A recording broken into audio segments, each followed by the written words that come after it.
বিষয়ববীয়াসকল আৰু উপস্থিত আন অনুষ্ঠানৰ পৰা লগতে এই অনুষ্ঠানৰ জুনিয়ৰ ইনষ্ট্ৰাক্টৰসকল, মই প্ৰথমতে আপোনালোক সকলোকে ধন্যবাদ জ্ঞাপন কৰিছোঁ যে মোক যে আপোনালোকে মাতিছে আজি আপোনালোকৰ এই যিটো বছৰীয়া অধিৱেশন AGM তাত মানে দুআষাৰ ক'বৰ কাৰণে।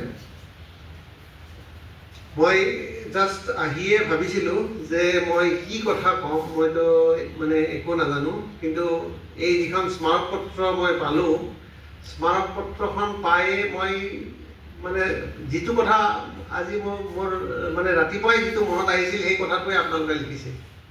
মই মানে ৰাতিপুৱাই আজি ভাবিলোঁ উঠিয়ে যে আমাৰ ডিপ্ল'মা যিবিলাক ইঞ্জিনিয়াৰ, ডিপ্ল'মা ছিনিয়ৰ ইনষ্ট্ৰাক্টৰবিলাকেতো চবেই লেটাৰ বিটেক কৰিব যায়, ইঞ্জিনিয়াৰিং কলেজত যায় BE কৰি আহি পেলাই আৰামছে লেকচাৰাৰ হয়, নহ'লে ৱৰ্কশ্বপ ছুপাৰিনটেণ্ডেণ্ট হয়। মই ভাবিছোঁ যে আমাৰ যিবিলাক জুনিয়ৰ ইনষ্ট্ৰাক্টৰ আছে, সেই জুনিয়ৰ ইনষ্ট্ৰাক্টৰবিলাকে কিয় ডিপ্ল'মা কৰিব নোৱাৰে? আৰু তেওঁলোকৰ কাৰণে এটা সুবিধা আছে যে তেওঁলোকে আনকি যি অনুষ্ঠানত কাম কৰে সেই অনুষ্ঠানতে হয়তো ডিপ্ল'মা কৰিব স্ক'প পাব।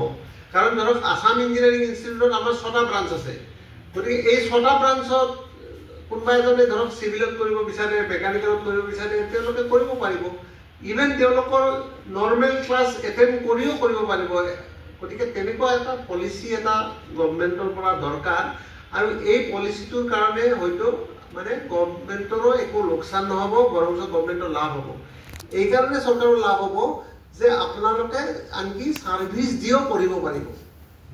গতিকে তেনেকুৱা এটা পলিচি বনাবৰ কাৰণে আপোনালোকে মানে অতি সোনকালে এটা কংক্ৰিট প্ৰপ'জেল দি হয়তো এপ্লিকেশ্যনটো দিয়ক। মানে জাষ্ট আপোনালোকে ক'লেই নহ'ব যে এনেকুৱা কৰিব লাগে, তাৰ এটা মডেলিটিজ এটা বনাই যদি দিয়ে ডাইৰেক্টৰক যে আমি বছৰত ইমানজন জুনিয়ৰ ইনষ্ট্ৰাক্টৰক আমি পঢ়াৰ ব্যৱস্থা কৰাৰ কথা ভাবিছোঁ, এনেকুৱা ধৰণে পঢ়িব লাগিব, এনেকুৱা মেথডত চিলেকশ্যন কৰিব লাগিব, গোটেই যিটো মডেলিটিজ এটা মডেলিটিজ বনাই যদি আপোনালোকে ডাইৰেক্টৰৰ টেকনিকেল এডুকেশ্যন ছাবমিট কৰে, নিশ্চয়কৈ এইটো এটা জেনুইন দাবী, জেনুইন সমস্যা, আৰু নিশ্চয় এইটো সমাধান কৰিব। তাৰ কাৰণে আচলতে যিহেতু ডাইৰেক্টৰ অফিচৰ বিষয়ববীয়াসকল আমাৰ লগত ওতঃপ্ৰোতভাৱে সদায় জড়িত হৈ থাকে, আমিও হয়তো বিভিন্ন কমিটিৰ লগত জড়িত হৈ থাকোঁ। গতিকে আমি নিশ্চয় আমাৰ ফালৰ পৰাও এই বস্তুটো নিশ্চয় জোৰ দিম।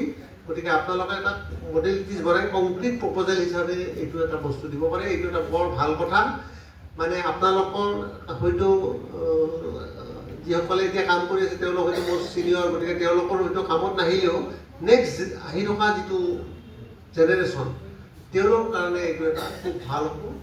মই ভাবোঁ এইটো এটা ভাল দাবী আপোনালোকে কৰিছে, খালি এইটো এটা মানে কংক্ৰিট প্ৰপ'জেল হিচাপ আকাৰে দিলে হয়তো বেছি ভাল হ'ব।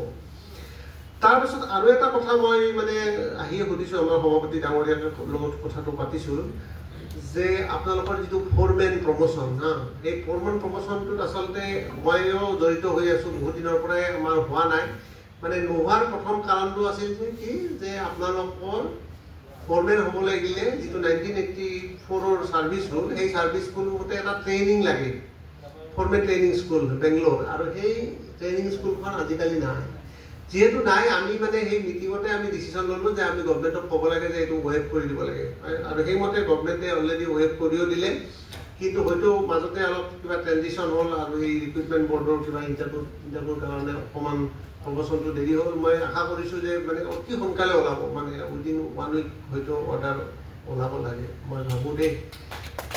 এইটো মই মানে আচলতে official, I am not the মানে ৰাইট পাৰ্চন টু স্পীক, কিন্তু মই মানে আশা ৰাখিছোঁ আৰু হ'ব বুলি আপোনালোকৰ মাজৰ এজন হিচাপে। কিন্তু মই এইটো not right person to speak.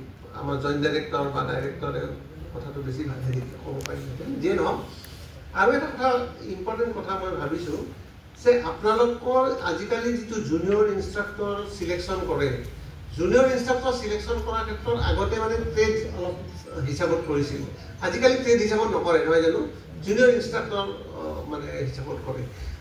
আৰু নেক্সট কথা হৈছে কি, যিটো ফ'ৰমেন পোষ্ট, ফ'ৰমেনটো আচলতে মই যিটো দেখি ছাৰ্ভিচ ৰুলতো চালোঁ, চবতে চালোঁ, ইটছ লাইক মানে administrative, it's a administrative post, এইটো পিয়'ৰ এডমিনিষ্ট্ৰেটিভ পোষ্ট। তথাপি ধৰক এজন মানুহ যদি ইলেক্ট্ৰনিক্সৰ হয়, সি ইলেক্ট্ৰনিক্স ডিপাৰ্টমেণ্টত যদি ফৰমেন কৰে, সি তাতে দুটা হয়তো ক্লাছ কৰে। ঠিক তেনেকৈ যেনেকৈ প্ৰিন্সিপালটো এটা এডমিনিষ্ট্ৰেটিভ পোষ্ট, প্ৰিন্সিপালৰ কোনো ব্ৰাঞ্চ নাথাকে। মই কম্পিউটাৰ ব্ৰাঞ্চৰ, এনেকুৱা কথা নাই যে মই টেক্সটাইলত প্ৰিন্সিপাল হ'ব নোৱাৰিম, মই টেক্সটাইলত প্ৰিন্সিপাল হ'ব পাৰোঁ। ঠিক তেনেকৈ মই প্ৰিন্স অফ ৱেলছৰ প্ৰিন্সিপাল আছিলোঁ, প্ৰিন্স অফ ৱেলছততো কম্পিউটাৰ চাইন্স ডিপাৰ্টমেণ্ট নাই। গতিকে ঠিক তেনেকুৱা ফৰমেনটো মই যিটো ছাৰ্ভিচ ৰুল চাই বুজিছোঁ, এইটো এটা মানে এডমিনিষ্ট্ৰেটিভ পোষ্ট হা, আৰু এইটো এটা নন ভেকেশ্যনেল পোষ্ট।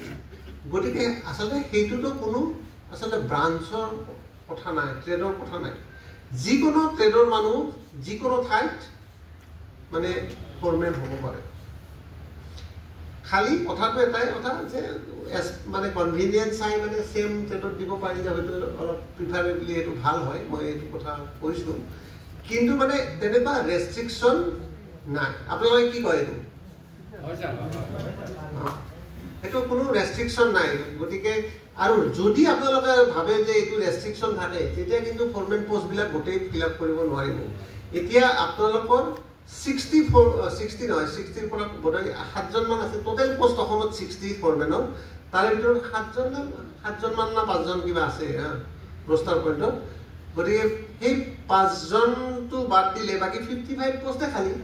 গতিকে এই 55 পোষ্ট যদি আপোনালোকে এইবিলাক কথা ক'ব যায় যে ইলেক্ট্ৰিকেলৰ মানুহজন ইলেক্ট্ৰিকেলতে পাৰিব, তেতিয়া কিন্তু পোষ্ট ফিল আপ নহয়। কাৰণ কিছুমান ট্ৰেডত মানুহেই নাই, কিছুমান ট্ৰেডত অজস্ৰ মানুহ।